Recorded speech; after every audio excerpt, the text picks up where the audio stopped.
В этом вводном видео я расскажу, что понадобится для работы над текстильной шарнирной куклой. Самое первое, это, конечно же, ткань, из которой вы будете делать куклу.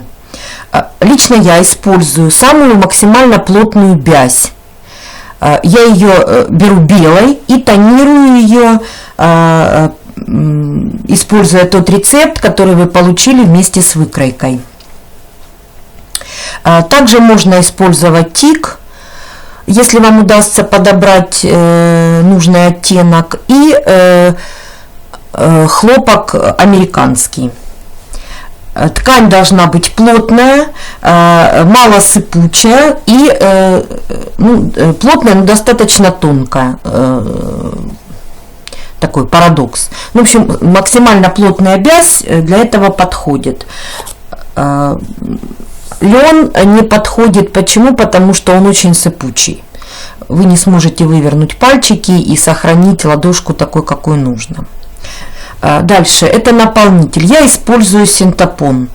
Можно использовать синтепух и какой угодно другой наполнитель, с которым вы привыкли работать и который позволит вам сделать максимально плотную набивку. У меня это получается только с синтепоном, вот обычным, либо силиконовым. Синтепух мне не понравился, потому что я не смогла сделать то, что мне нужно.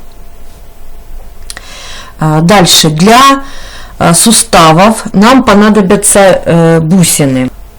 4 бусины 20 мм, это для локтей и колен. 2 бусины 13 мм, 13-14 мм, это для запястья. И 2 бусины 16 мм, это для щиколоток.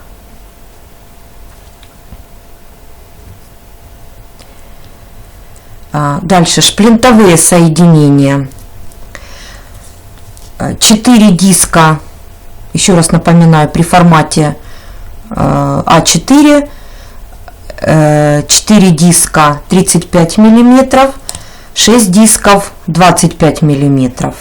35 мм это для бедер, 25 мм это для плечей и шеи с головой, но возможно, что для шеи с головой вам придется диски уменьшать, либо обрезать, либо обтачивать. Собственно, шплинты. Размер шплинта 2,5 на 28 мм. И металлические диски в таком же количестве, как и количество дисков. Также вам понадобится синильная проволока для пальчиков. Синильная проволока — это проволока такая вот ворсистая. У меня диаметр ее примерно 7 мм. Ну, подойдет и 5 мм. Так, это материалы. Инструменты.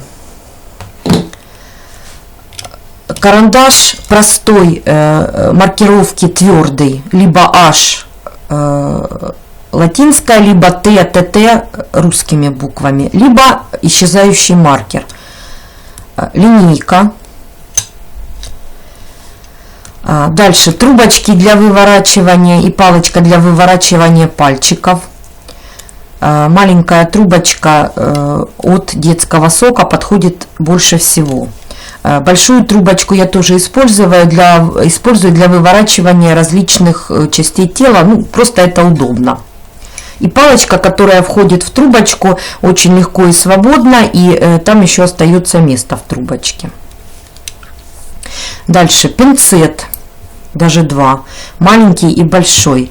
Пинцет я использую как для набивки, так и для выворачивания деталей, для обработки швов, разработки припусков на, в частности, на деталях головы. И, в общем-то, это у меня инструмент, который практически из рук я не выпускаю. Он мне во многом помогает. Маленький пинцет, ну, больше всего для набивки и для выворачивания. Дальше бокорезы.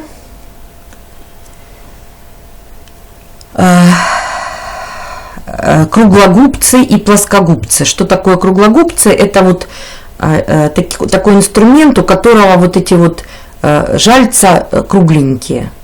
В отличие от плоскогубцев, которые вот здесь плоские и ребристые.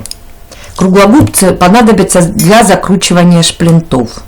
Ну, плоскогубцы и бокорезы, я думаю, вы понимаете, для чего нужны. Также вам понадобится стальная проволока примерно диаметром круглого сечения, примерно диаметром 1 мм, ну, там может быть с небольшим. Также вам понадобятся, конечно же, нитки белые для сметывания и подходящие по цвету к ткани для сшивания, и точно так же подходящие по цвету к ткани для утяжек. Это должны быть хлопчатобумажные толстые нитки. Если для сшивания и для сметывания подойдут обычные нитки, то здесь именно такая толстая нитка. Также нужна тоненькая резинка шириной примерно 2-3 миллиметра, но именно вот такая тканевая, как тесьма, не круглая, не шляпная, а именно вот тканевая, как тесьма, плоская резинка, узенькая. Естественно, вам понадобятся ножницы, маленькие с остренькими кончиками и большие. Вам понадобятся также иглы. Обычная игла для ручная, не машинная, и бисерная игла. Булавочки для закрепления между собой слоев ткани, и в процессе там понадобятся вам для разных целей булавочки с головочками. И также для утяжек понадобятся длинные иглы, вот 17,5 сантиметров игла и 12 где-то сантиметров игла, она потоньше. И также понадобится игла с широким ушком, в которую можно будет вставить резинку. Клей, момент кристалл прозрачный, и клеящий карандаш. Я использую и то, и то. А также для тонирования и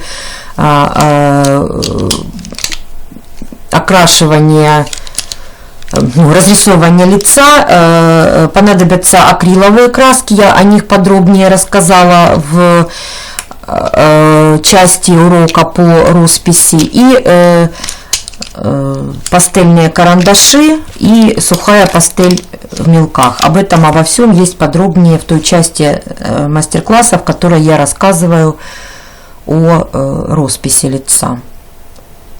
Ну и, конечно же, нужно хорошее настроение, желание сделать куклу. И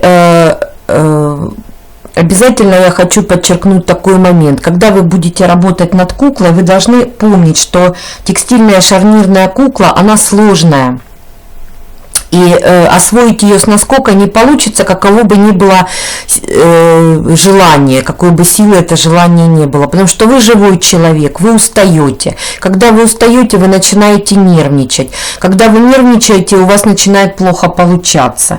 Поэтому, когда вы чувствуете, что вы устали, что вы уже нервничаете, не напрягайте себя, не заставляйте себя доделать там какой-то, может быть, самый даже маленький кусочек работы. Отложите работу, отдохните. Потом с новыми силами и желанием вы вернетесь к работе, и у вас это прекрасно все получится. То, что у вас не получалось, вы сделаете быстро, легко и с удовольствием. Потому что если вы будете себя заставлять, то есть большая вероятность, что вы просто перегорите. И тогда вот вы просто начнете куклу и никогда уже ее не закончите. Мне всегда печально, если такое происходит, поэтому я всегда прошу те, кто начинает учиться делать текстильную шарнирную куклу, иметь терпение, не торопиться и не заставлять себя. Желаю вам больших успехов и предлагаю приступить уже непосредственно к работе над куклой, просмотреть для начала по возможности просмотреть все материалы с начала и до конца, ну, либо же каждый отдельный участок работы сначала просмотреть, подготовить все, что вам необходимо для работы над этим участком, и тогда уже приступать к работе. Еще раз желаю успеха!